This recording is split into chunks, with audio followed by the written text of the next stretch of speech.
we'll do the live thing first. Like,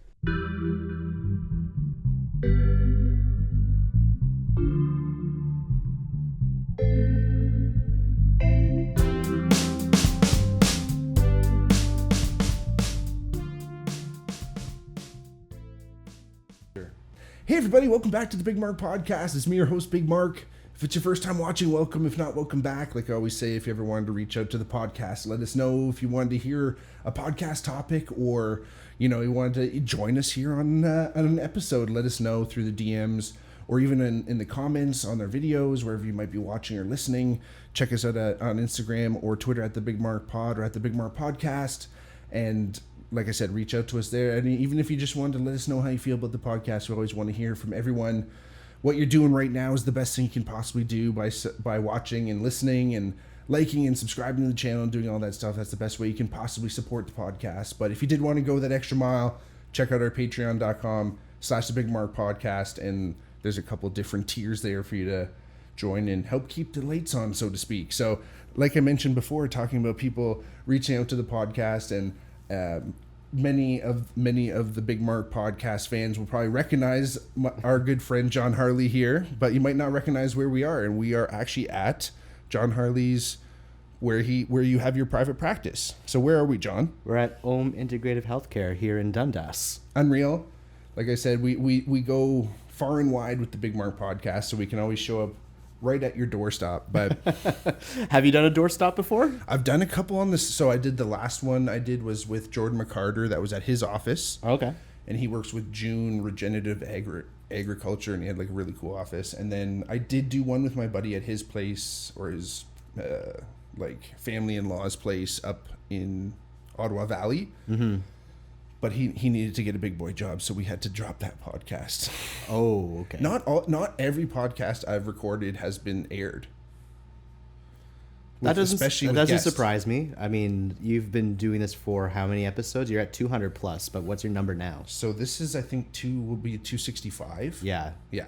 Or 266, but yeah, we're up there. So we're over, like, this is the 6th year of the podcast, technically. I mean, it's not. Right. It's just over 5 years. I think I started in December 2020. Mm-hmm. So, I think I might have. I don't know if I've ever scrapped a solo one, but I've definitely scrapped a guest one just for like friends trying to get big boy jobs, which I guess makes some sense, right? Like, they're like one guy was trying to become a cop, so like he was worried about. It wasn't even what we said on the episode. It was more like. Just the fact that like in the tagline of the podcast, it's like from sports to psychedelics, and like if you look at like all the other topics talking about like SHRMs and like all kinds of like trip reports, and so I think that was part of it. Like again, we never said anything dicey. I think I've had to edit a couple things people said just because they're like I don't want to have said that or whatever, or like let it slip or something. But other than that, most things, as you know, it just comes out pretty raw. Okay, well, I mean, I like to think this is a big boy job. I'm really proud of being here, but it's interesting that you already referenced attitudes towards psychedelics. Sure. I've actually had a few clients come, and they actually try to test the waters out with me. Okay, interesting. In a consult, and they'll let me know that they've had a experience. Okay. And if I express enthusiasm, I'm like, tell me more about that. Right. I'm interested. And they will sort of leerily tell me a little bit more, and then eventually share that they've actually felt with past therapists they work with that they felt judged, that there was a stigma against it, that there's people around them they can't talk about their experience with, and when they share it with me, and we're talking even people who have done their experiences in clinically supervised settings. Oh, wow. Okay. I've worked with clients who have done ibogaine treatment in the U.S. Wow. Oh my goodness. And that's a pretty clinically set and structured kind of treatment. Absolutely. But I mean, before we get too carried away with that topic, it was just interesting that you mentioned that, and the varieties of stigma about certain subjects, and I mean, here we are on your podcast where anything can happen. Anything goes. And as you know, Jon, better than anybody, the reason why that's part of the tagline of the show is like, I see from sports to psychedelics is this wide, chromatic scale kind of thing of all these different ideas that exist on this continuum between, you know, the mainstream aspect of sports to the not so mainstream aspect of psychedelics. You know, people who are interested in sports aren't always interested in psychedelics. Like, I always looked at it as this, like, almost this interesting dichotomy in the world where, you know, nowadays things are changing for sure. But again, it was just kind of a fancy kind of alliterative way to be like, oh, this is like, we're talking about all kinds of stuff here too, right? And it's really interesting, you know. I mean, I totally get that from some of your clients potentially trying to test the waters there, because it is an interesting thing, like, let alone when it's in clinical studies. But, you know, listeners of the podcast know that I've had plenty of experiences with especially psilocybin mushrooms. Mostly, I've been done acid and things like that, but mostly, like, you know, mushrooms specifically. But again, like, it's starting to become more of these clinical trials, and you're starting to see all this stuff like kind of becoming more integrated in, like, in this clinical fashion, which is excellent. But one thing that that came to mind anyway is, like, the scariest thing about doing psychedelics, especially when you're just doing them on your own, is, like, it sounds like sometimes things can go bad. Yeah. Right? And, like, we talk about set and setting and things like that. Have you ever worked with any clientele that, like, yes, they had experience with psychedelics, but have they had any, you know, poor experiences? Let's just put it that way. Yes, of course. And I really would not endorse solo exploration. Right. I really am an advocate that for everything that is exciting that could be coming with psychedelic treatments, there needs to be supervised settings for this, because things can go very wrong. And also with what I see, like, a lot of people's tendency to try to self-cope and self-medicate with these kinds of substances. We have people who are very vulnerable for having bad experiences, who are, you know, seeking access and not having the support, and also feeling like they can't talk to loved ones about it. That's a pretty ripe recipe for disaster. Right. And yeah, there's reasons why I can understand the reasons why this is a controlled illicit substance up until having more research. Sure. I mean, the people that I hear about more often than not, it's perhaps they may eventually find some sort of supported, you know, clinical or non-clinical, but also managed kind of group setting to try these things. But a lot of it is self-exploratory, trying to work on it. Yeah. And I also noticed this trend with a lot of young men, especially, actually. There is an escapism and a bit of fantasy thinking that comes along with psychedelics. Yeah. And they can be misused. Sure. While also being described as, like, this important spiritual experience that I had. And that's something I do find challenging. I mean, I don't say lightly that you go have this experience, and, you know, that's going to replace gradual, difficult, small life habits and changes that need to be done in order to have real healing. But I think that's something that in a sort of instant gratification set society seems appealing, and psychedelics being abused that way, then we are going to see the more of the horrors that we were told to be warned about. For sure. I think, you know, it's like sad to say, you know, a little bit of that Rogan effect too, because he's always been, like, super about that, and, like, you know, I think, say what you will about his Rogan's personal politics, but his podcast is so popular, like, a lot of those ideas have kind of, like, you know, permutated through young men, especially, right? Obviously, that's what his audience mostly. Maybe you could walk me through that, because I'm not really familiar. I know he's spoken to experiences, but maybe if you can offer, like, a nutshell interpretation of where he comes from. For sure. So Joe Rogan, more or less, I mean, like, obviously everyone, you know, hearing that name, you probably think of a million different people depending on where you know him, right? Like, realistically, from start to finish, he was, like, a jiu-jitsu guy, like a state champion, nationally ranked jiu-jitsu player, kickboxer kind of guy, or whatever. Anyway, taekwondo. He was, like, kicking people in the head, not jiu-jitsu. He got into jiu-jitsu later. He was, like, a taekwondo guy. And he was doing that, thought he was going to be a coach, whatever, but started to get into stand-up comedy. Started doing stand-up comedy, then started acting, and was never really a drug advocate of any type. In fact, hated drugs, hated marijuana, drug, anything, like straight up was just not down with it. He had friends who had like really bad experiences and addiction issues.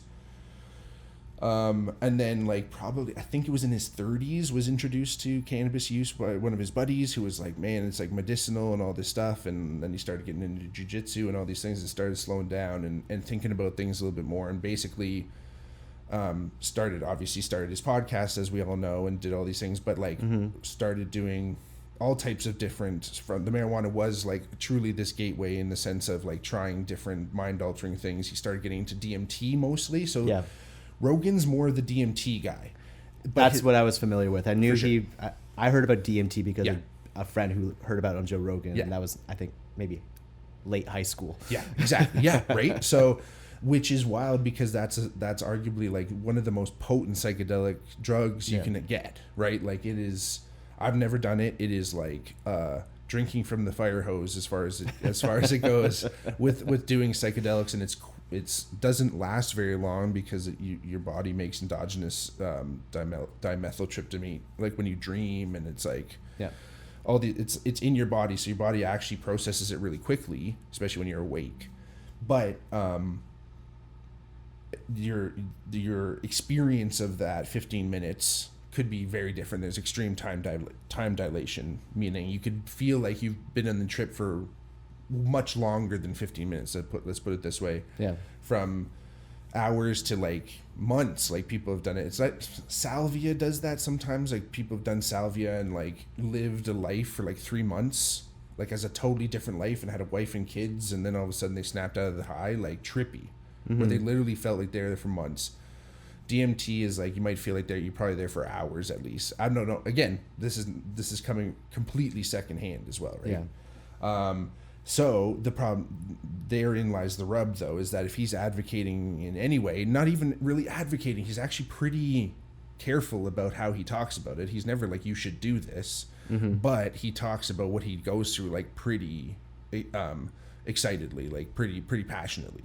Yeah. And if you're just listening and not really hearing what he's saying, you know, you could just be like, oh, I want to try some DMT. Like, this sounds fun. Joe Rogan described it as fun. He got to talk to fucking jester people or whatever.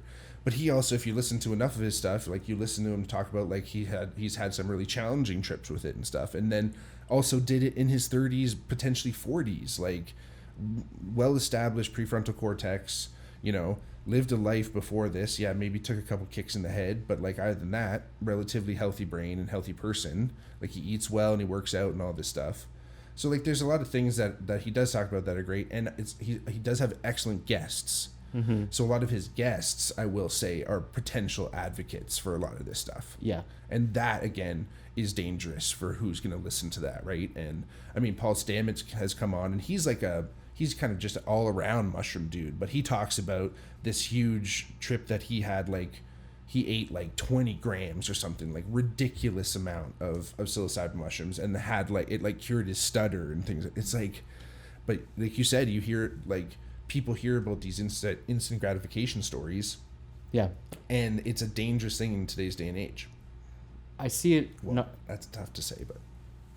Well, it's, you know, I have a Instagram page for my therapy, and with that comes an algorithm that's targeted at people interested in therapy things, and I do see a trend of between certain health products that you can have, that if you take this health product you're going to be more productive. Sure.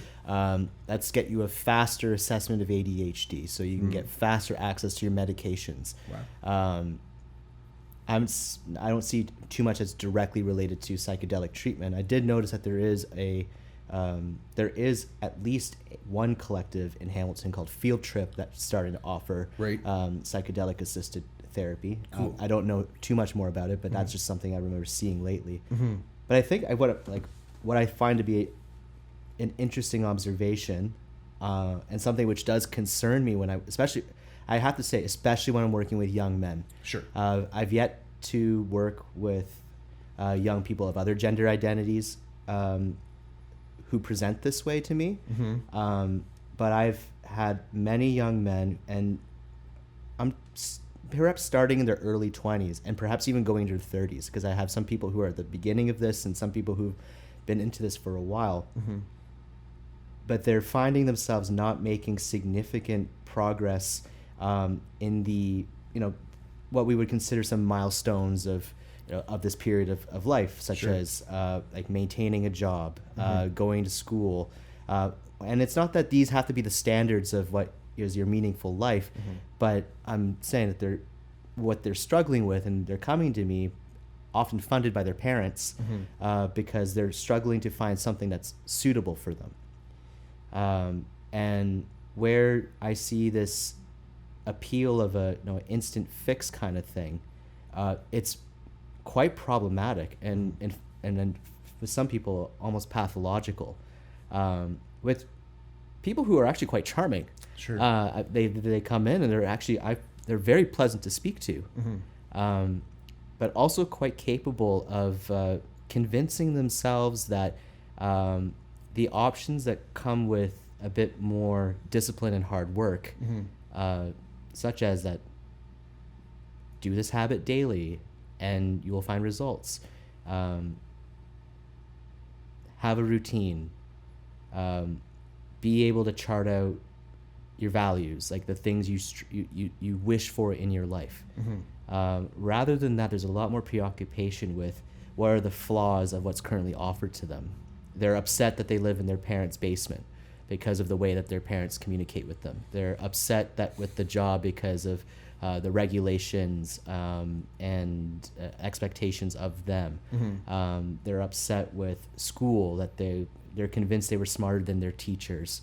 And in some cases, they might have been able to win some arguments. Sure. I'm not taking that away. Sure.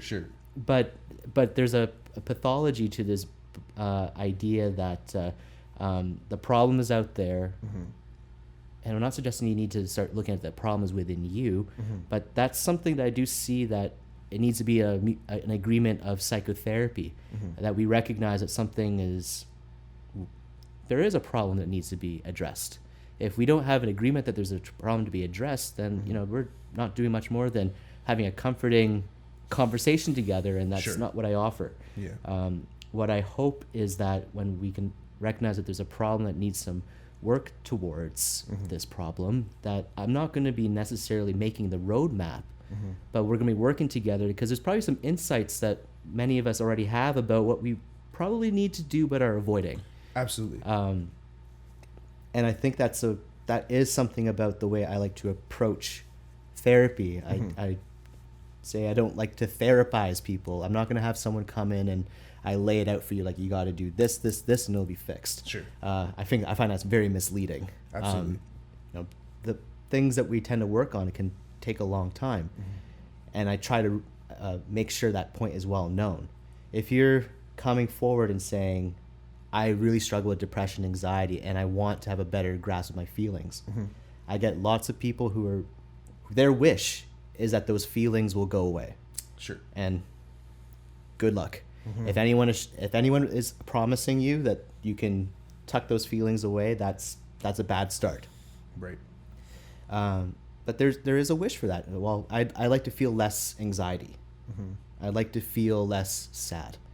And that would be the sign of a happier life, a more productive life, because when I feel these uncomfortable things, I don't feel like I'm progressing. Sure. In short, a lot of the work that we do in the therapeutic process is not even, it's not to avoid those feelings, and not even so much like getting through them.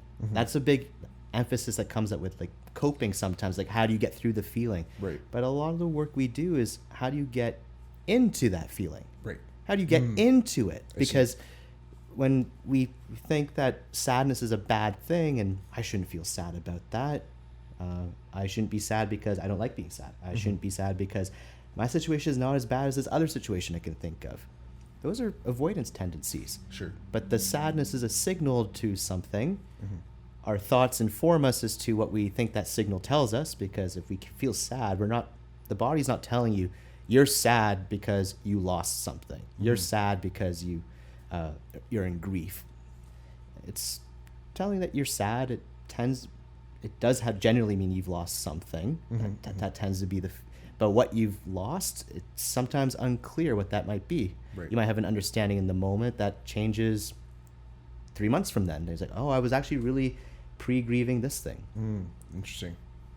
But getting in touch with the patterns of our thoughts and feelings, getting into them, and rather than avoiding them, is what I tend to make as a priority for what we're going to try to spend, the confinements of 50 minutes together. Right.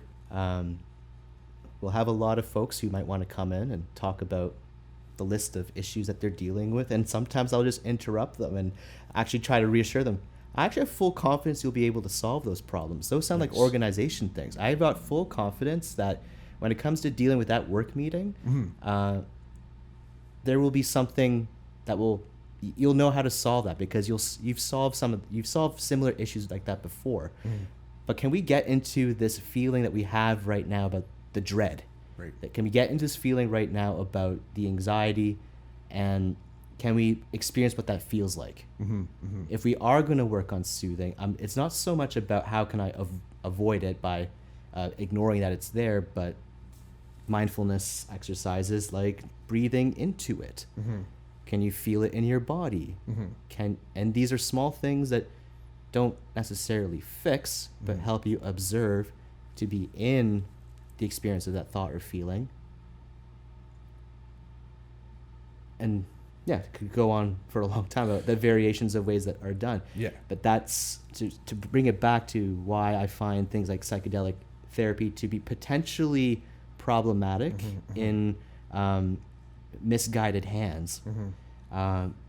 There is the potential of the instant gratification of, I have this instant experience. I didn't have to do much other than prepare myself for this, and that's assuming it's a good trip. Sure.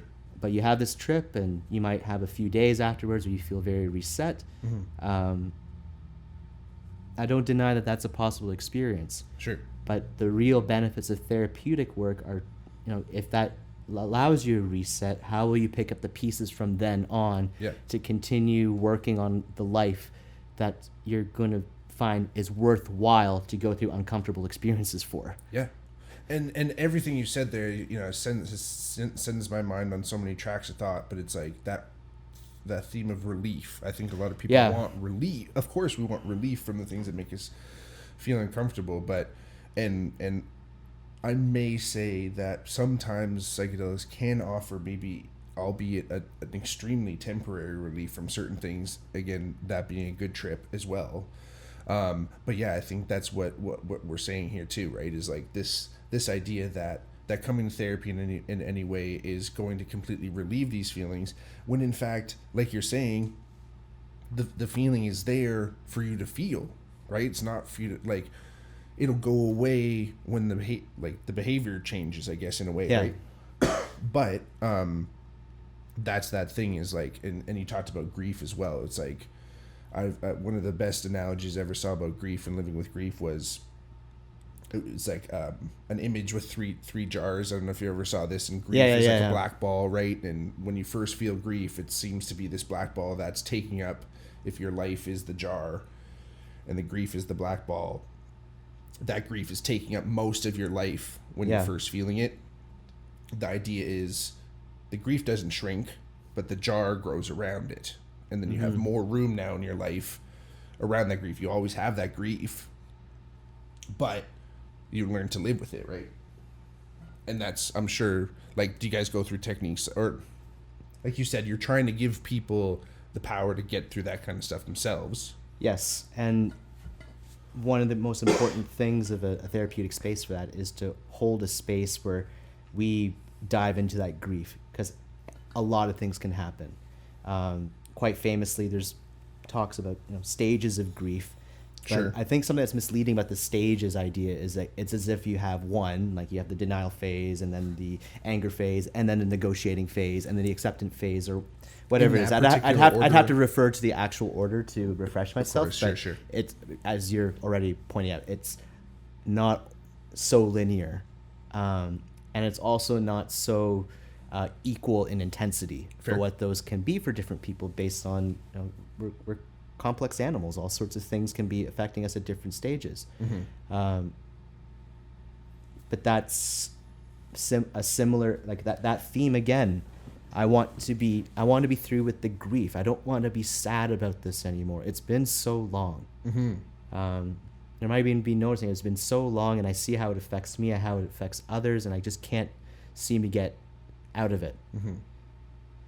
And that's revealing for this wish that we would be able to avoid the consequences of having loved ones and treasured ones. And there's a role for talking about coping skills, so that through scenarios where we have multiple responsibilities in our lives. I'm not suggesting that because I felt grief in the middle of a meeting that I should permit myself to just break down and have everyone wait for me. No, we have coping skills so that when it comes to moments like that, we're able to make certain choices, that we can get through this and then find a more appropriate and safe place for ourselves to experience what's coming up in some way. The danger of relying too heavily on those coping skills and the armor is you start to not even realize you're actually defending yourself. Sure. You just go about your life and your feelings are muted, and there's a general distrust of feelings, and they come at you in ways that are unpredictable, uncontrolled. Right. You've lost the ability to choose that, okay, and rather than I'm getting through this meeting and I will feel this later, it's, no, I'm going to get through life and not feel this, but actually have it manifest in different ways. And that can be physiological through affecting your body chemistry and become, literally take a physical form in a cancer. Right. Or it can take form of certain nervous system responses, tension in places that it is not necessary, compulsions. So yeah, I guess the point I really wanted to get to was, when we're dealing with something with like grief and there's that tendency to avoid getting into it is the only way that you're going to actually like process the parts that need to be processed, make sense of the new life worth living when you're moving forward. And that's not easy. I think I only described a couple of steps there, but it really is not easy. Something I was thinking about was one of the best examples I've come across lately that shows grief. It was a very unexpected source. Have you heard of the video game Expedition 33? No. Yeah, Claire Obscure, Expedition 33. It's a semi-indie game. I think it's quite debatable whether it can be called an indie game, but these developers left Ubisoft, and they kind of made like a heroes group of I think it's something like 30 developers or something like that. Anyway, they left and they made this game, and I have to say to everyone, this, like, if you're interested in playing this game, stop now and forward to later, because I'm going to be talking about some significant spoilers. But I really wanted to talk about it because I don't anticipate you'll be playing the game anytime soon. Maybe not. And it's I just find it so fascinating as a therapist who's played this game, seeing how a very significant mental health issue is depicted. Okay. The game appears to be this Final Fantasy-like RPG. Okay. Turn-based attacks. You get a party of people together. Everyone's got special abilities and special attacks, and you're fighting these monsters. Yeah. That's the game it sets you up for. Okay? You think you're playing this Final Fantasy game, and then there are significant twists that are revealed about how, where does this world that you're in, where does it actually fit in a greater world? Okay? But it does start off with a real exploration of grief right off the get-go. The premise of this game is that there's this, she's like a sorceress. She's called the Paintress. Okay. She's a big looming figure out in the distance away from this city that you start the game in. And every year there's a number on a rock that she paints. And that year, that number that she paints on there is the life expectancy, like the life maximum for people. So it's called Expedition 33 because the 33 is on the rock, which means only people living up to 33 still remain. Before there was year 100, so the 100-year-olds are gone. Then 99, then 60, all the 60-year-olds are gone. And every year it's going down. So every year a whole generation of people just disappear. Whoa. And die. They call it a gommage, and they, it's shown very artfully. They kind of disappear into petals. But it starts off with you as the protagonist of this game, walking around the city, which looks like Paris, France, and you're talking to people, and they're saying they have this festival where there's going to be the Great Gommage, and it sounds like a celebration, but you eventually find out it's because the number is about to go from 34 to 33. Whoa. And the protagonist has a lover, an ex-lover who's 34, and it's going to be her gommage, so they spend like one last day together. So this dude's grieving a relationship and eventually grieving the fact that she is permanently gone. Because after the end of the prologue, the prologue, man, at the end of the prologue, she and all these other people gommage. And it shows kids losing their parents. It shows people losing partners, and even dynamics such as they're alluding to conflicts between people about whether it's responsible to have kids. Because if people are having kids and people are gommaging, then potentially these kids would be totally on their own. Yeah, 12 years old and having people. Both parents go. Both parents go. And you don't find that out till like the end of the game. No, this is the beginning of the game. Beginning. This is the very beginning, the prologue. My God, sure. The prologue sets this up of like this is a whole city which is grieving the past generations of people who have already gone. Right. And there's a countdown as to how long humanity, as we know it, is going to survive. And right now, the maximum age of people is 33. So every year, there's an expedition of people going out trying to go fight the Paintress, who's believed to be responsible for all of this. And that's how you start off on this sort of Final Fantasy quest, where it's like, okay, we're gonna get all of our people, and we're gonna go out there, fight some monsters, and make it through the world. Right. And then your first expedition lands on the island, and everyone's wiped out immediately, basically, like except for your one or two people. But there's the expedition of all the 33-year-olds just decimated. And it's really like, okay, yeah, like this is high stakes. This is a dangerous land out here. Right.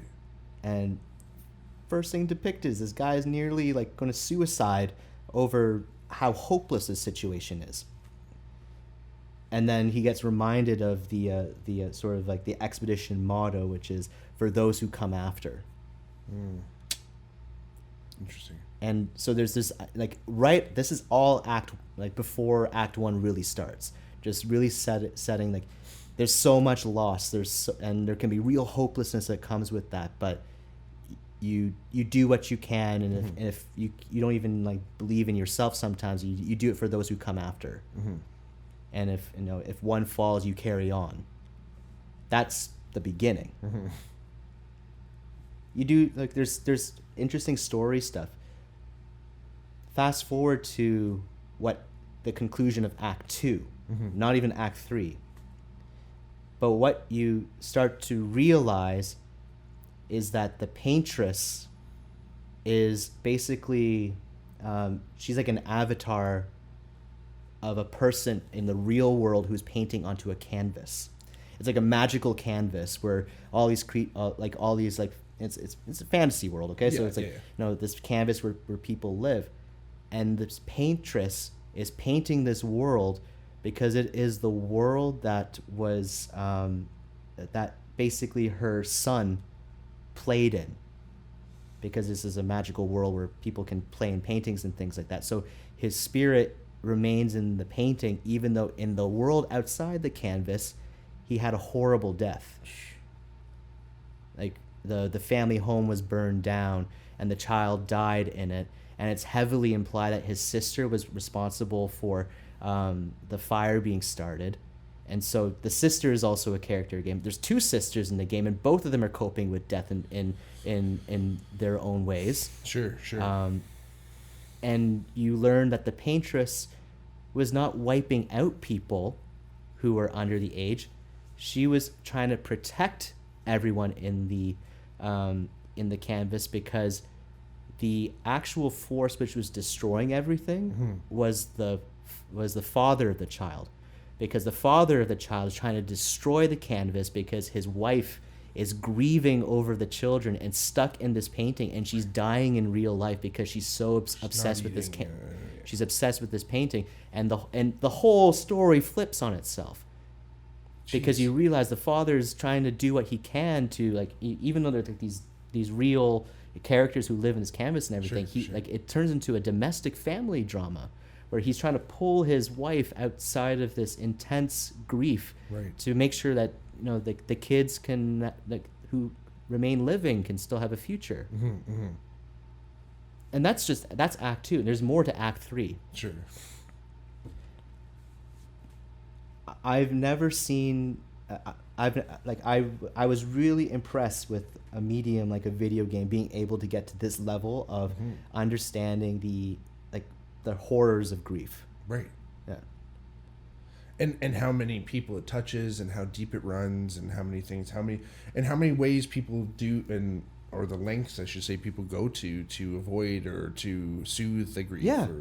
And this was also like, so Act 3 has a very interesting decision that the player has to make, because you learn all of this information, right? And at the very end, your character has a decision of, do you preserve the painting, or do you let the painting be destroyed? Because if you let the painting be destroyed, it means basically every friend you've made in your quest will go away. They will die. And you are betraying them. Like the people who you actually know. But the benefit is that the daughter who wants to stay in the canvas would be expelled from the canvas, and she will be forced to live her life in real life. Oh, wow. With grief, but she will be forced to live her real life. Oh, wow.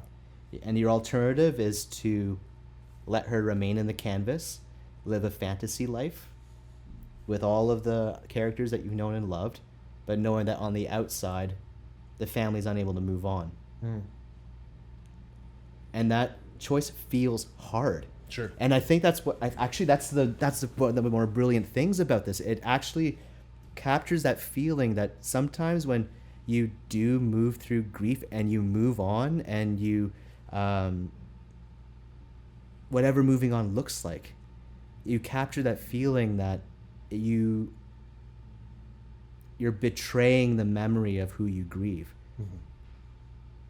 Like if you go through like for some people, like it can be as not as focused on mortality. Like if you really loved someone in a past relationship, it can feel like a betrayal to yourself to go back out dating. Sure. Because you're still attached. Or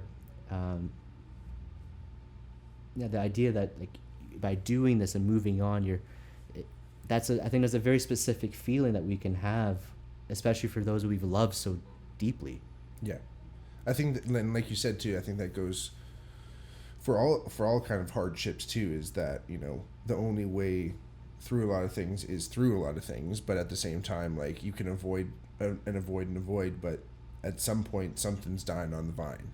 Yeah. Right. And it's amazing to say that, and to have that shown in that format too, to be like, you know, hopefully accessible to people who would want to play that as well, and then learn from it. Because again, you know me too, right? I haven't played a lot of video games like that way too, and I don't have anything against them. I have a lot of friends who got really into them, potentially too far into them, and almost turned me off of it. Yeah.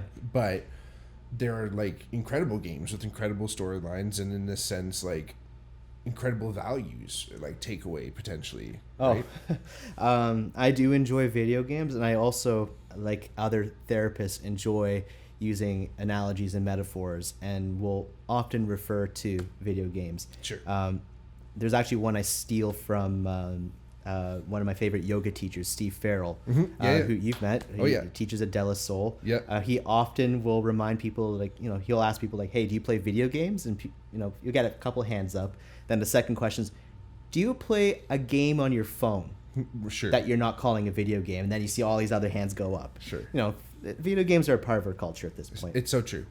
But he will, he talks about when you start a game, just like a yoga pose, you can go easy, medium, hard mode, and you're not better as a person if you go a hard mode. It just maybe you're, that's what gives you the experience you're looking for. But if that you get that experience through easy mode, you're still enjoying the game, just like you're enjoying and benefiting from the yoga posture. Yeah, and that's always such a hard concept for me to understand too, coming from the world of sports and relatively high level sports, right? Like, is that this, like, you really have to be pushing yourself as hard as you can. The only way to get better is by playing a better opponent, right? It's like a rule of chess. But that's a different mindset. Sure. When you're in the performance world where you're striving to meet that next bar. Yeah. I mean, that's a specific area of life that can come up in athletics, musicianship. Like artists are certainly susceptible to this. That you can be in certain settings where your livelihood is how far do you push that bar. That's not all. Of course. And I mean, one of the problems that I see a lot of people especially when they adopt perfectionism, is there's a standard perfectionism that's disproportionate to the standards that they really need to meet in order to meet the needs that they really have for themselves and continue to meet the responsibilities of their job and family or whatever it is. Right. But it when you speak to this, like, that is it's a very specific mindset, and there's certain scenarios, like, I'm not poo-pooing it. Okay, like other states of mind, there's usually it's not that frames of mind or lenses are good or bad in most cases. I don't want to say it too broadly, but anyway, what I'm getting at is, when you have certain lenses, there's benefits and trade-offs, and I really like to use this language of adaptation that comes from evolutionary theory, that when a trait develops or some behavior, some skill, some way of looking at things, there's certain advantages to that, but there will be inherent disadvantages. Sure. When I think of therapy modalities, if I'm doing like a solutions focused kind of session where we got a problem and we're trying to figure out what are the tangible solutions to that, the advantage of it, you got some steps to what to do next. Right. My disadvantage, we didn't really focus on the emotional space that's present for the, whatever problem is presenting. But sometimes especially when we're in crisis, that's the kind of mindset we need. And I do a lot of that in work like child welfare work. Sure. Right. And to call it the solutions focused mindset, I found has been helpful with some clients, because they take this approach in their relationships and find themselves being resented by their partner. Sure. Because the partner's not looking for not looking for next steps to do. They're looking for, hold the space with me. Let me put what's in my brain out on the table, and you convince me that you are looking at the same table as I am. Right.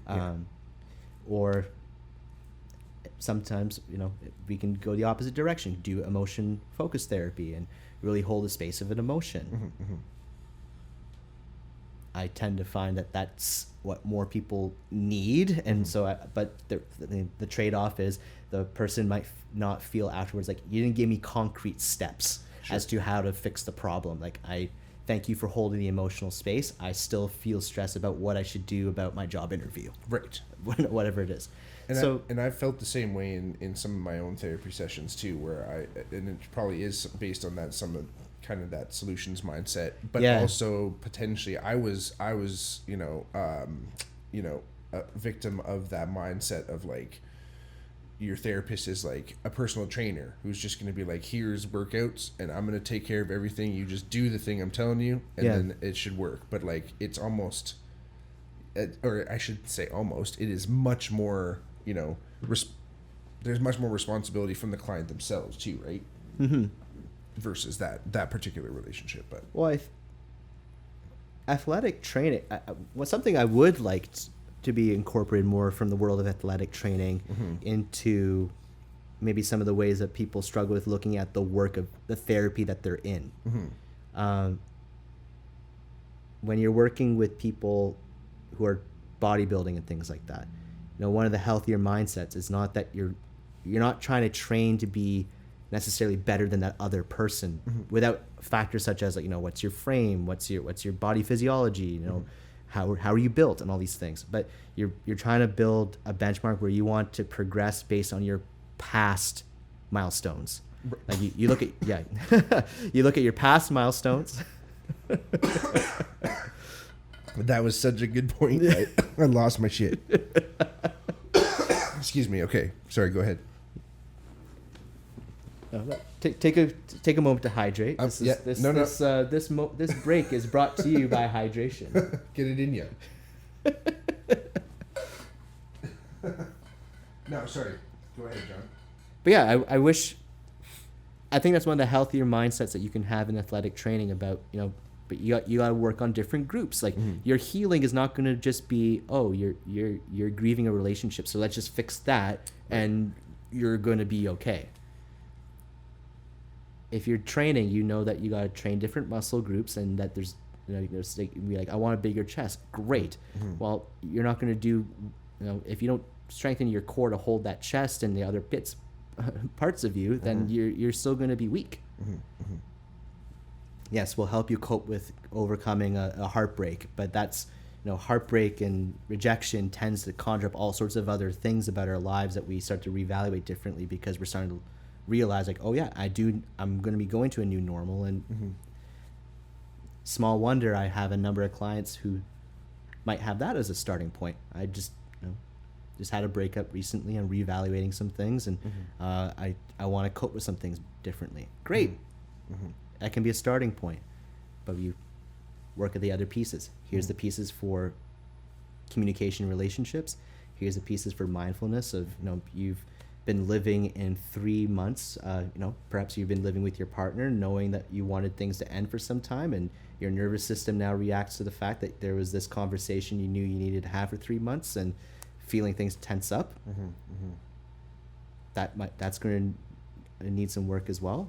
And also the effects of knowing you need something and not communicating it. Yeah. Those avoidance tendencies. And how does that show up in other worlds? Because you invested all this energy into these examples of issues, how did that take away from other things in your life, or how did they start to come in to encroach on your avoidance of sure stuff, right It's like that's really what I think of when it means like what's the holistic aspect of therapy. Like yes, please bring into me a goal of something that you're working on. What's brought you in. That's one of the first questions I ever ask. Sure. Okay. But that's just a departing point. That is not the journey. We have a starting point. We leave the Shire. Yeah, exactly. But there's a whole world out there. Yeah. And my most successful clients are the folks who are really willing to embrace that there's not only ups and downs, there's topsy-turvies and sometimes we find themselves going forward a couple squares and back a few, or to places that we didn't realize were coming along the way. Right.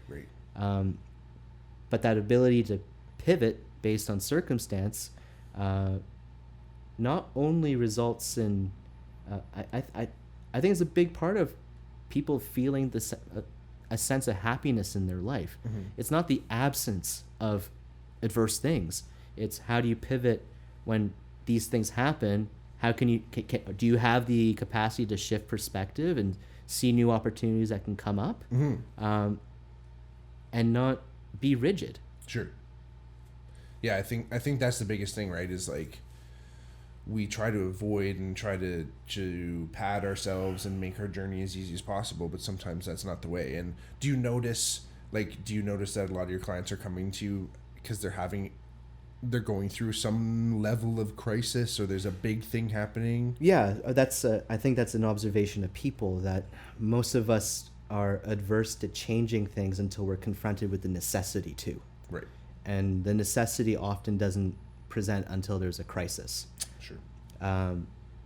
It can present sooner, such as, I work with couples, and it might be just one person in the couple saying, I'm not sure I like how this is going. Can we work on it? Mm-hmm. And that's a change, because it could have gone from something that wasn't really discussed before to now this is on the menu, and there's a call for change, and we see if they answer. But more often than not, there's been previous discussions about something like that, like, oh, we should probably go to couples counseling. Oh yeah, we should. Months go by, and then they have a real big fight. Right. And then there's we have to go to couples. Yeah, we have to. Yeah, so it's we call this stage of knowing we should work on something but not committing to it the pre-contemplative stage. Right. And it tends to be like when they show like the circle with the cycles that change, it's a big part of the circle. Sure. Because we spend so much time thinking like, yeah, like I probably should do that, but we're creatures of liking predictability. Sure. And that's this is a principle from like ACT therapy, like acceptance commitment therapy, that we tend to lean towards things which are perceived to be either easy or within values, and we tend to avoid things which are perceived to be difficult. And in most circumstances, we perceive change to be difficult. Sure. We do not perceive change to be the easiest route, right. Even though it might be necessary for certain values, but we can find ourselves being tugged both ways. And the pre-contemplative stage is kind of working to keep us in the middle.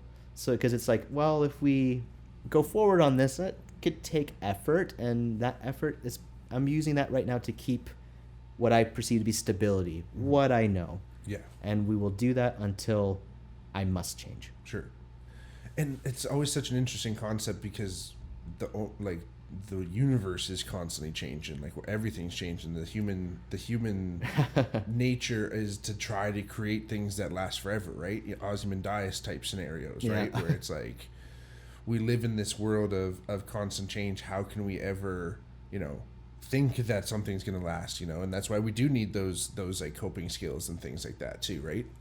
And conversely, though, I will say this, as at least from my own perspective, I almost buy into that almost too much sometimes. I feel is that like I'm so worried about constant change that like I don't feel like I that there's any soil to sow my seeds, in a sense, where it's just like it might get blown away. You know what I mean? Where that's like there's like another side to it too, right? So it's about coping both ways, right? Yeah. And like creating some lasting strategies that hopefully will last until they don't, and then understanding that things do change. Yeah, I speaking of video games, there's a pretty. Have you heard of Healthy Gamer, QQ? I think something like that. No. He's a psychiatrist, okay. And acknowledges he had video game addictions and recovered from them. He's become quite a prolific YouTube speaker on mental health. Sweet. As a psychiatrist, and has quite a lot of following with especially young men, because watching Dr. K videos is a great way to get passive information. But I refer to him because I was watching a video of his. He was talking about puer aeternus. Okay. This it's a Jungian concept of the eternal boy. Yes. Puella aeternus is for females. Sometimes known as Peter Pan syndrome. Right. Where people want but a certain kind of immaturity. In this video, he talked about how people with this condition will avoid making significant efforts and changes and things like that. And he used the analogy of like, there's a hair in my soup. Right. And I found that's such a great analogy to use. That's like, it could be used with kids, right? But this idea that because there's a hair in the soup, you toss the whole bowl out. Right. And that tends to be the big struggle when it comes, like, it's a logical fallacy that can justify staying in the pre-contemplative stage. Sure. Because there's this, here's an example. I know I should go to the gym, and I should go 3 days a week, but there's no way I can. Like, I've been busy lately, and a fallacy in that is, people are evaluating their success or failure as to whether they went 3 times a week or not. And sometimes some of the work I have to do is like, this isn't a very sophisticated message, but if you got there one of those 3 times this week, you're already ahead. Huge. But that's not how a lot of our brains comprehend taking on a new commitment. It's if I can find a hair in the soup, I'm going to put the whole thing gone. Sure. But we're looking for that first reason to. You look for the first reason, and then you see those something more along the lines of like that that nice home sense art. It'd be like what if it goes right instead? Sure. And I'm teasing that question a little bit, but it's an important question. Right. Gabor Mate has a good way of phrasing it, which is, if I say no to this thing, what does that allow me to say yes to in its place? Sure. That inherent, like, you gotta be willing to sacrifice something in order to grow what was in its place. And that might mean letting go of certain ideas of what's normal and usual. Letting go of, like, okay, perhaps right now I'm used to coming home after work, scrolling on the couch, whipping together the fastest meal I can have, Netflix for a few hours, go to bed, lay in bed, scroll some more. We could just acknowledge it's like, yeah, I'm depleted, and because I'm depleted and I'm depressed, I can't change. Right. And I'm not suggesting that, like, depression is not a debilitating issue. It absolutely is. Right.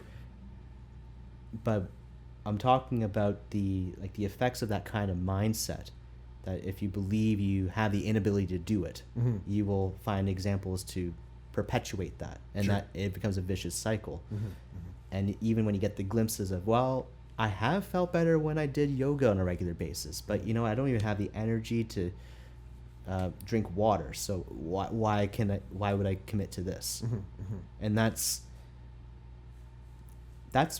where a therapist can help a little bit, because these kinds of thought processes happen automatically for us all the time for all these different things, and sometimes the moment we say it out loud, we realize, like, oh yeah, that might be self-sabotaging, or not.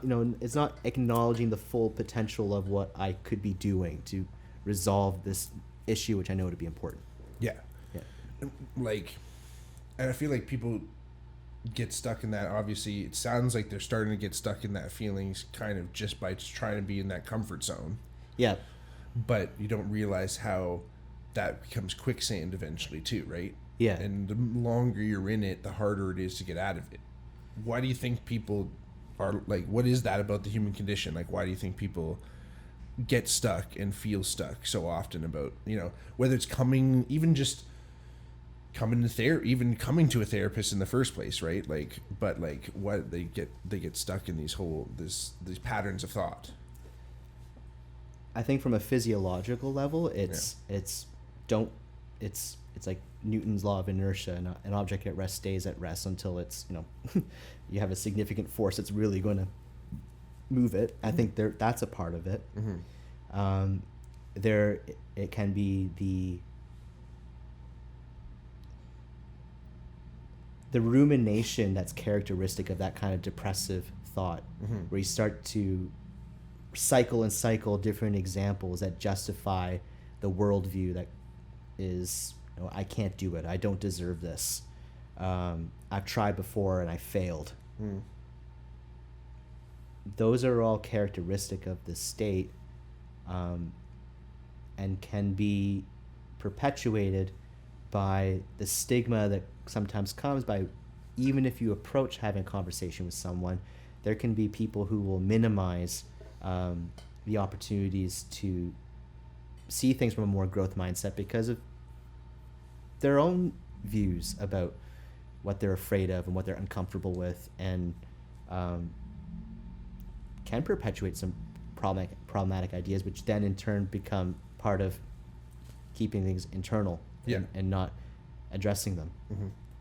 And I want to be clear again, I'm not talking about serious conditions like major depressive disorder, okay? Sure, right. I'm talking about the kind of depression which I tend to see more often, which is a lot of realization that simultaneously there's more that they could be doing for themselves, more that they could be redirecting some focus on, and rather than other priorities. It's a lot of discussion I have is about like, we can't do all the things, but what are you willing to prioritize? Right. I don't know if that addresses your question directly. Well, in a way, yes, because again, you know, that's what's kind of opening us to other thoughts here too, is just this idea of like when a client does finally come to you, and I know we touched upon it when we were talking about crisis and things like that, but it's almost like, you know, I always used to say this when I was personal training, is like, you don't need to be out of shape to need a personal trainer. Yeah. Okay. Actually, that's a really good point. Yeah. I get quite a few people who think, I don't need to be in therapy because I'm not in a crisis. Well, you don't have to be in a crisis to start realizing that there's some things that could be better organized. So our friend Trevor, Yeah, he actually gave me an analogy that I now steal from him, but we'll credit him. But he kind of talked about, he compared it to like organizing a garage. You know, if your garage is going to be your thoughts and feelings, you can live with your garage and just kind of know it's a bit messy in there, and I will live. And you're right. Perhaps there's never a fire in there. There's never something bad, but you kind of always just know that the garage could use some rearranging. And like, I think a good therapy session leaves a person feeling like, okay, that helped me organize some thoughts and feelings to know what I'm going to prioritize. Like, what will I keep in more, like, organized so it's in closer reach, and some things I can stay a little bit more back there. for sure. Because we have to prioritize things. We can't fix everything, but I like to figure out with people, like, you know, if, like, what would you try to find some realistic grounds of, you know, if we felt like we connected well, and we got to work and some good things happen, like, what would you really like to see first? You know, is it seeing more communication skills, seeing more coping skills? I'm going to remove things like, I can't guarantee you'll feel less anxious. I can't. Right. But what I might be able to help you with is, if you feel anxiety, you're not going to feel crippled by it. Sure. You're not going to feel completely debilitated by it. It's going to be like, oh, I'm having an anxious moment, and this is what I can do to accept this, listen to what it has to say, and move on. And not just get through it, not be like, oh, there it is. Stay away from it. Sure. We have to, like, you know, you have to meet it, shake its hand. And get the stuff in the garage up on some pallets, that if there's a minor flood, it's not going to ruin everything. Yeah. Crisis does force us into change, but you don't have to be in a crisis to change. Right. In fact, it's often easier to try to address things when we're not in crisis. But what a crisis does do is, sometimes when we're struggling with a question like, what are my priorities? Crises remind us of what our priorities are pretty quick. No doubt. It's like the first thing you think of, or you want to save, right? It's like that idea of, like, your house is on fire right now. What's the first thing you get? Yeah. It's probably one of the most important things to you, if you know, as the thought experiment kind of thing, right? And I know some of the clients I see some of them weekly. I see some bi-weekly, and some I see every 6 months. Right. And that, when I ask to check in with them about what's the feeling of progress, and I myself have gone to therapy, you won't always feel like you're cracking the code when you're in therapy. And I'm not saying this just to be like, you know, cover my butt, to be like, you know, okay, but it's true. Like, not every day that you come in for a session, you're going to be like, oh, I fixed this. I hope that happens a few times. I'm very proud of work together when we have those aha moments. But that's not the metric of a successful session to me. Sure. Sometimes it takes repetitive discussion about things. Sometimes there are some things we need to talk about over and over and over again, especially when it comes to traumatic incidents. Like severe trauma, you're going to be looking at some other modalities to try to desensitize towards it. But other scenarios where just talking about it helps you reprocess the triggering event. That in itself can be helpful to start to regulate the nervous system, your mind, your thoughts around that subject. For sure. But it may not feel like we resolved anything, but it can be helpful to try to regulate the emotional response to that particular issue and see what emerges when that's feeling a little bit more settled. Because those things that we don't address, that we don't meet and greet, they can, Freud had the observation that they can appear as anxieties and dreams. Sure. And I think that's a powerful insight to just how they can manifest, even though we don't consciously think about it. Yeah, if you don't take the garbage out, you can start to stink. You know what I mean? I don't even know why I said everything I said. That was a good markism right there. Check. Yeah. If you could offer anything to anyone, or like if you could tell someone any tips on how to audit their own mind, if you will, I don't know, audit their feelings, what's something to look at? Like you're saying, along those lines of, these are some avoidant tendencies, these are things, we start to have these dreams, we start to have these anxieties. Are there signs and symptoms you see that clients might not even be aware of, or future clients I should say, or people that are out there that haven't been going to therapy yet? Oh yeah. You know what I mean? Like, are there things that people should take notice of and be like, if you are sensing these things, you should do something about it?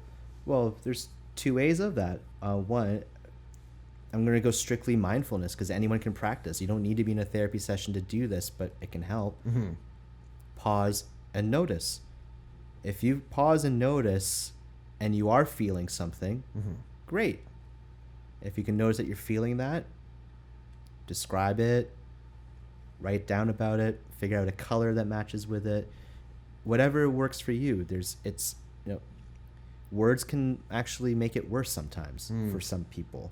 Sure. Right? It's whatever makes sense as how you would connect with the experience of what it is you're going through. You could also pause and notice and feel like you feel nothing. That's probably a more concerning sign. Because if you start to notice things like something significant happened earlier today and I don't know what I'm experiencing in response to that, that's a flag. That's often how we can also move on, because I don't really feel anything, so I'll go on. But that not feeling something in response to something significant occurring tends to be a sign of longer standing issues of repression that might show up in other ways that are going to be outside of your control, and I can assure you will be at very inconvenient times. Sure. Yeah, take heed to those feelings, and that's what I mean. I feel like how many people are out there too, not even realizing, that they're doing certain things, even though they might be at least outwardly content with what's going on, right? Like, yeah, pause and notice is a great start, and that's something that anyone can do. It's an exercise I bring up very often, and it's something I borrowed from. I actually started working here because I started yoga teacher training. Oh, right. That's where my journey started. Right. With Yeah. doing private practice. Yeah, I remember that. Yeah. I started doing yoga teacher training with Chris Nguyen. Yes. Through Circle Studios. Oh, right on. Yeah. Yeah, that was 2021. That was a pandemic project for me. Yes. And by starting that, and I was already interested in mindfulness and in my own practice. I used to come here for massages. I've known Rebecca for several years. For sure. I I was coming here for massages, and while I was here, she learned that I was doing yoga teacher training, and that was the fit for me. That not only was I a fan of OM, but by doing the teacher training, she was able to determine that I was going to be the right fit for this kind of environment, and it's worked out quite well. I've been here for over 5 years. Mm-hmm. Oh man, no kidding. But that's where it started for me, and again, there can be a therapeutic practice to yoga. There can also be an avoidance to it. Sure. I know lots of people who can do yoga, and they're not. It's a way to unplug, right, and not plug in. Yeah. But teachers like Steve, who I mentioned, I think he's really exemplary for teaching that. It's when you do yoga, you plug in. Sometimes I hear people say about his classes, like, "Oh, like Steve's classes really make me think," and they're giving it as a compliment, and I can just imagine Steve going like, "Oh, that's one of the things I'm glad you're getting something out of it, but it's not just that we just think about our practice, but like there's a way of engaging with the practice that we're the experiencer of our thoughts, we're the experiencer of our feelings. We are not just our thoughts, we're not just our feelings." And in therapy, I work with a lot of people who identify one of both ways. Sure. Yoga means like connection, basically, right? Like in a way, like the meaning of yoga, like the word. Well, that's actually, I would need to refresh myself on that. I know that, I know that yoga refers to a practice which is not just doing the poses and stuff like that. Like that's asana. Right. That's a specific part of yoga, but but it's part of Ashtanga is 8 limbs, and there's different limbs of the philosophy that are part of yoga, at least from that perspective. But that's actually you've stumped me on that one. I don't recall the strict definition of the word yoga. Right. I had just read this in a book very, very recently, talking about some pretty woo-woo stuff. So I don't know if it was like an artist's interpretation potentially, but they're kind of talking about like that mind-body connection kind of thing. Is like that's the connection essentially when they're talking about yoga means. Yeah. Like a bringing together. Okay. Which is interesting. I have to look into that a little bit more and try to find out. Well, I was always interested in it because of, I studied so much psychology, and most of the emphasis is about, studying thoughts and feelings. But I studied cognitive science. So cognitive science is, trying to figure out the inner workings of the mind, and that's not neuroscience where you look at brain structures. This is, you literally make cognitive models. Like you're understanding the mind is not looking at like, here's the brainstem and here's this neurotransmitter. It's, you kind of draw algorithms. You like, this is working memory. This is, or a model that involves short-term memory, long-term memory, and process and function rather than those structures. So, like, there's these abstract things about thoughts and feelings. And I've loved all that. But I know that something that was a shortcoming of that approach is the experience of our body and all that. Like one of my psychology professors actually gave a really good example of, he was talking about academics in a somewhat facetious way, that academics are people that have brains and their bodies just carry their brains around. Right. And that's kind of how I felt about what psychology is. Right. There's these brains that go around, they do things, but the relationship between the brain and body is still a black box. Sure. When I was going to school for psychology, like neuroscience and stuff like that, it was a new discovery that that was being shown through scientific routes.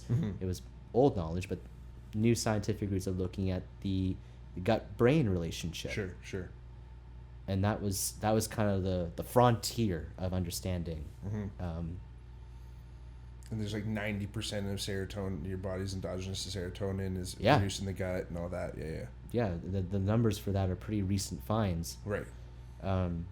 So like knowing that was where I was coming from, and knowing that I had yoga practice, and also at the time being with a very close friend of mine that with whom we made the realization that when they were having a hard time with grief, that they were having physical reactions to that grief, that it made sense to me that a physical remedy should be part of healing. And we started doing yoga every day. And then I suggested to them that they could consider going to yoga teacher training, because they expressed being interested in yoga teacher training before. Yeah. He went and did the research into this program and found Chris, and asked if I would want to join. And that was not originally part of the my understanding of what was going on, but I decided to go along with it. Yeah.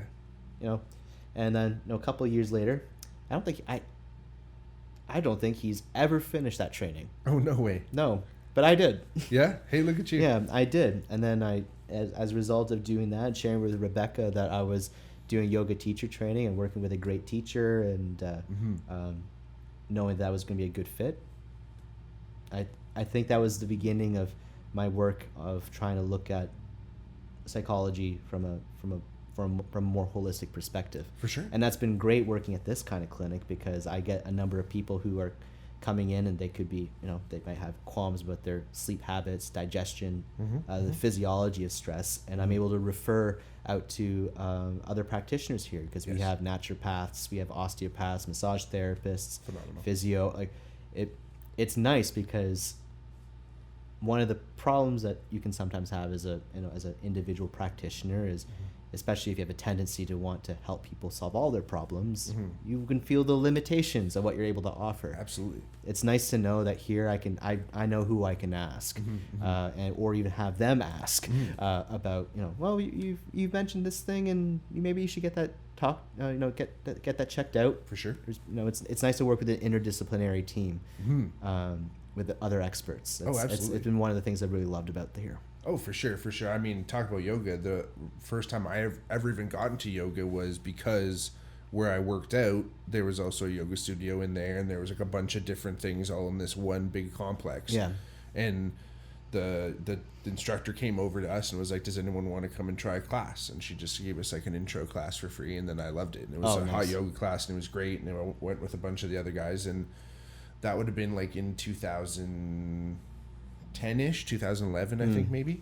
And at that point, like, yoga was still not necessarily like on everyone's radar when it comes to athletics. Like other like, you talk about cross-disciplinary, cross training through sport, and like the benefits of yoga across all aspects of sport are amazing, right? Your breathing, your flexibility, your strength under tension, a bunch of different things, right? Like, let alone mindfulness and all these other things. So yoga is truly kind of a gateway into a lot of those practices, right?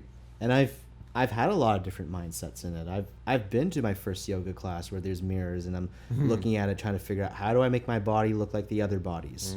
Sure. Am I following things right? Yeah. And being a lot more preoccupied with what's going on in the room rather than what's going on within. It takes a long time to really get there. Sure. That practice took me years, because and I don't know. I'll also admit, like, when I went to my first yoga class, it was because I was hoping I would impress a girl who, like, she was going to yoga, and I was like, I'm going to be cool and go to yoga classes. But I also saw that there was a studio that was very close to me, and but I'm just saying, I was simple-minded when I was in first year university. Sure. But it started off with that, and so there is that performative side of yoga where you want to be a peaceful person. Peaceful people do yoga. I've learned quite the contrary. Oh yeah. Some people are fighting demons in there. Yeah, and you want to do the posture the right way. Sure. You want to follow the instructions, and if you don't do the hardest version of it, you suck. Bikram style. Yeah, like if you can't fold forward, you suck. Those are the kind of internal thoughts I've had before. Absolutely. Right. But it's been good teachers, and also maintaining a practice and feeling the real benefits of having a practice like that. It's quite similar to therapy, where I didn't realize in full when I signed up for this journey that these would be the benefits. But here I am experiencing them and invested enough in it that I want to teach about it. Like, I want to pass it on. And it's continued to be a part of my therapy practice to try to incorporate yoga philosophy. Sure. I've taught classes before, but really what I was hoping for was to bring the idea in that sometimes you don't know what you're doing when you're in a problem, and you don't really have a better course of action than to just try something. For sure. Try something, have faith with the process, and evaluate as you go. Because in some ways, maybe you won't fix the problem that you thought you were going to fix. Right. But you're going to address other things that you didn't dream of.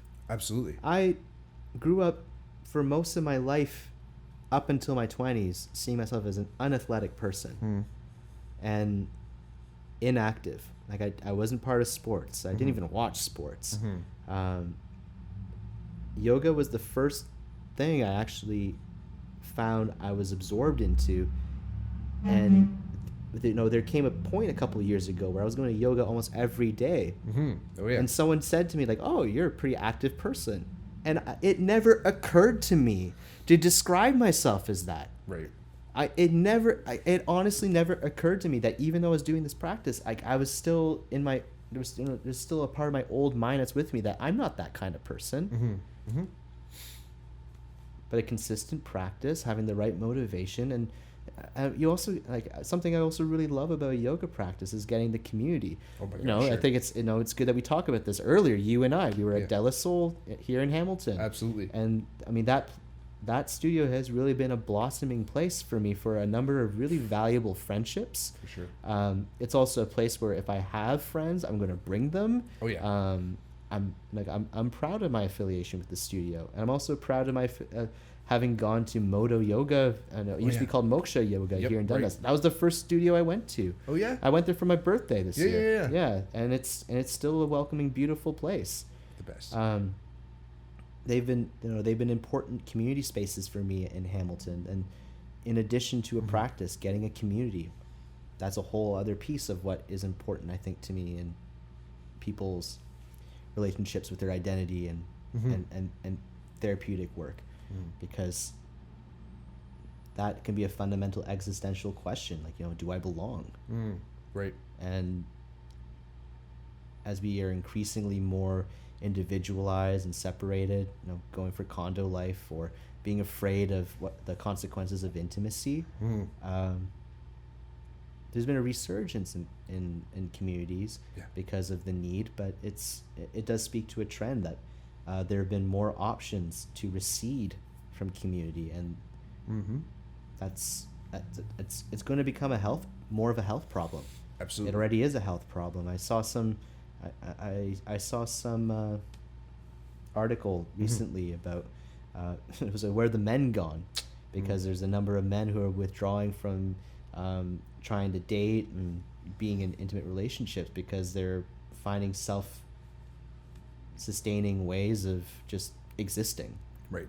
Not particularly happy, meaningful lives. Right. It's more on the fringe, but it's a trend that's emerging. Sure.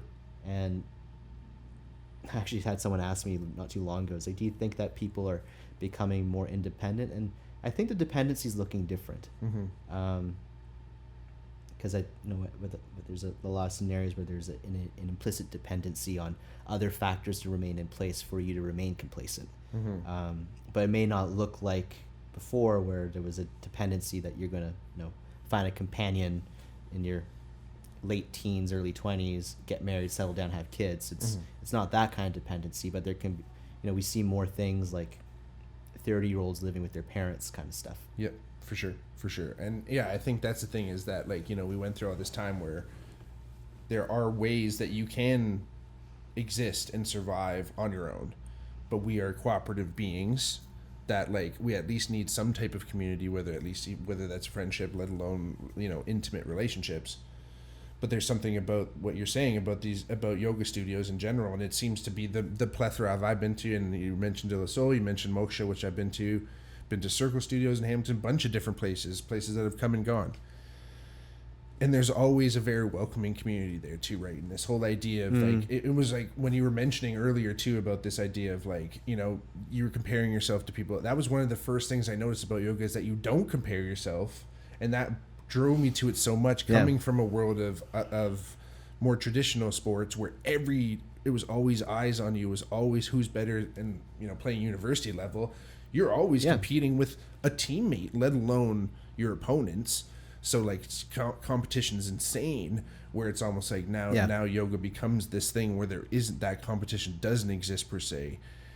And however, you can then turn that inwards too. And it's about building yourself. You talk about bodybuilding, you talk about that, like that idea of now you're building your own self and your own practice and all that stuff. And I find that really, what I love about that, about everything you said with this, is that, you know, I you know, my undergrad, let's just say, is in sports psychology. It's in psych, but it's in sports psych.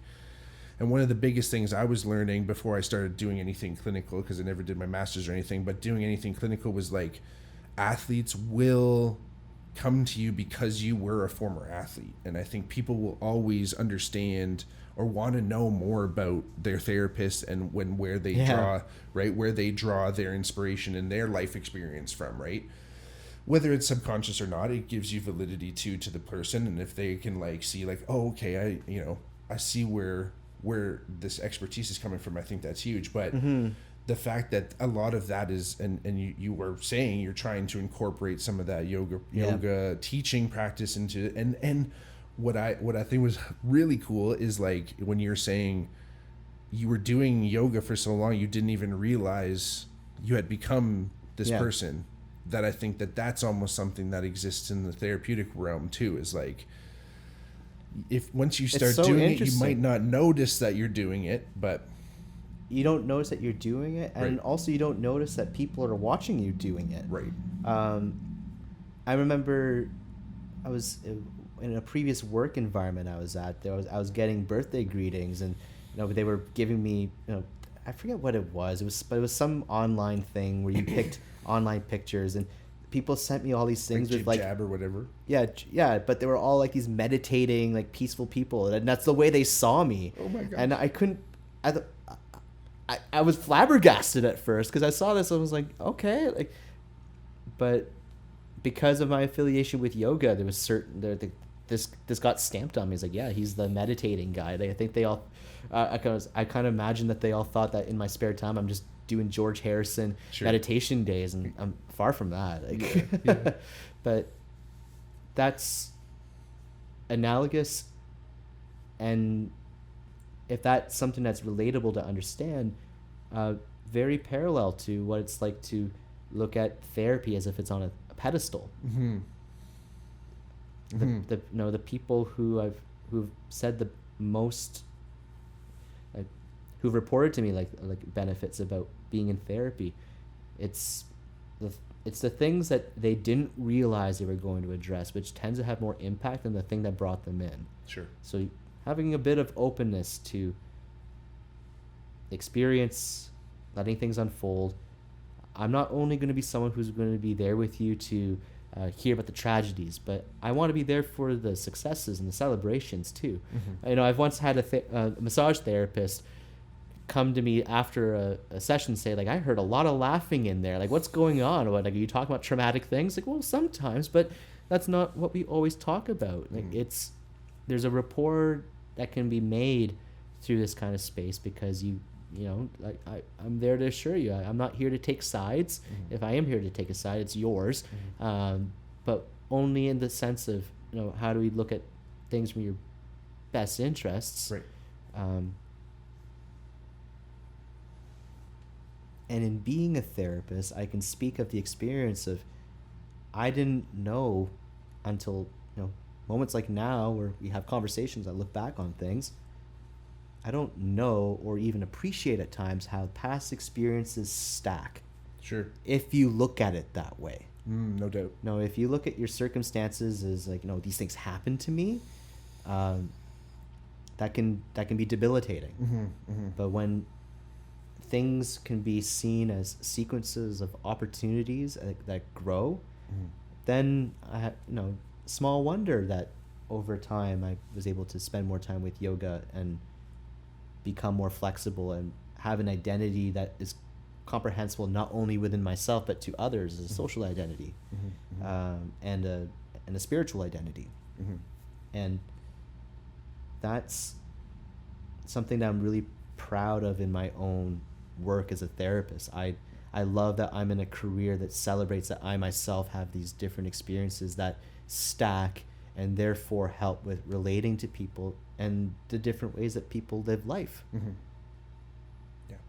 Yeah, and I'm hoping that if anyone is watching at least this whole thing, they'll see these things too, right? And be like, okay, like, one of the biggest reasons why I even started the podcast is to show all the different things that people are interested, not only what I'm interested in, but what my friends are interested too, right? And it's like this idea that no one is really one-dimensional, right? And everyone's going to bring their life experiences to things, and again, just knowing that that's out there, and the more you get to know that about your therapist, the better too, right? And hopefully, whether you do come to see Jon or whether you're seeing your own therapist out there too, right?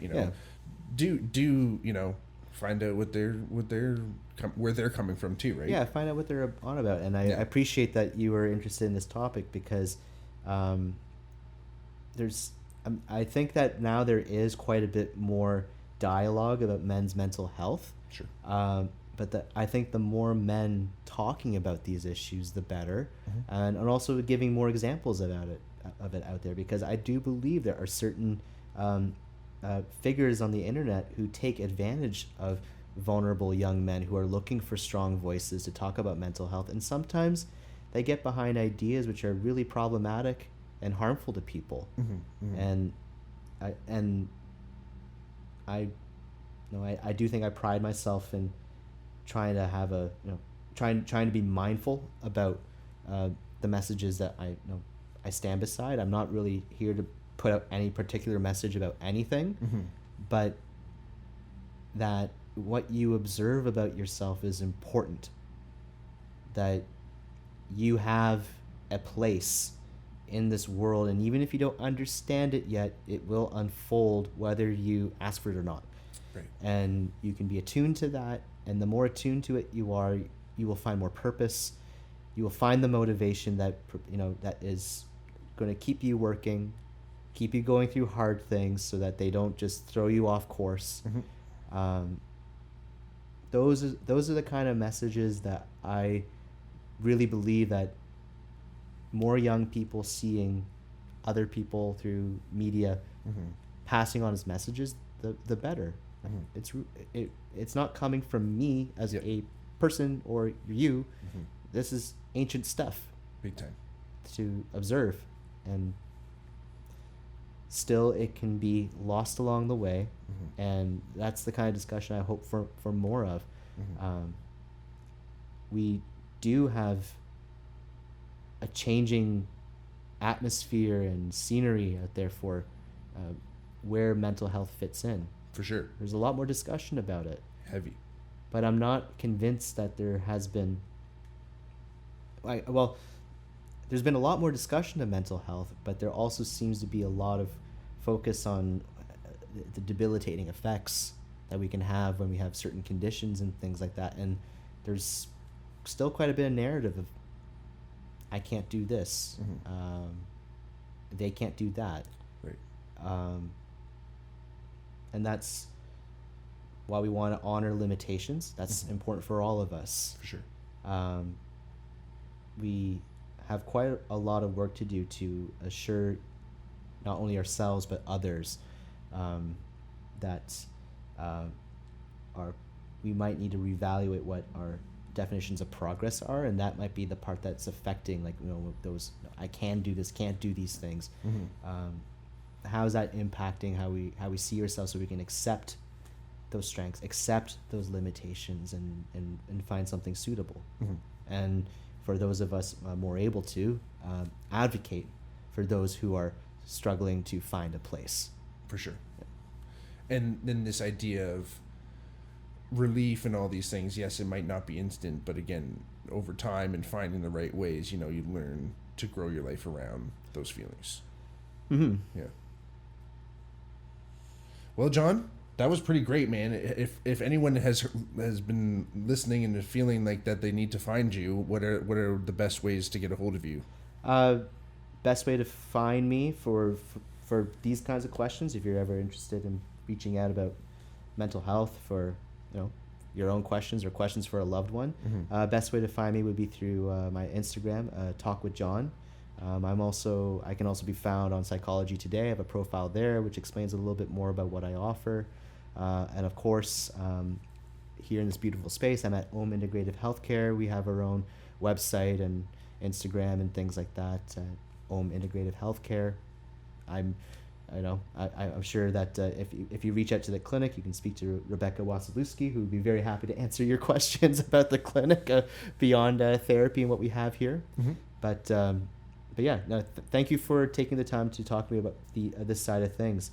Because also segue, I think many fans of the podcast will already know that we're bandmates, and we play in a band called Wreckless Harbour. So, we didn't even talk about the intersection of my therapist life and musician life. Sure. But that's another thing that's important to me, about the engagement of people in their creative lives. Oh yeah, absolutely. That's another episode for another podcast. Perhaps. Another podcast for another episode. With more Marshall stack amps behind us. That's it. All right. Hey, yeah. Well, stay tuned, everyone, because we're gonna have John on again soon with the rest of the band very shortly. We're gonna be trying that out soon. So, again, always a wonderful friend of the podcast, and has been on many and will be on many more. Jon Harley. Thanks again, buddy. Thank you so much. And like and subscribe to the Bigmark podcast, and like and subscribe to Talk with John. No. come and find him at home, and again, don't feel like it's all going to get fixed overnight, or that you have to do that overnight. Little bites, right? How do you eat an elephant? One bite at a time. All right, everyone, thanks for listening. We'll see you next week. Follow along Instagram, Twitter, all that fun stuff. We'll see you then. Peace.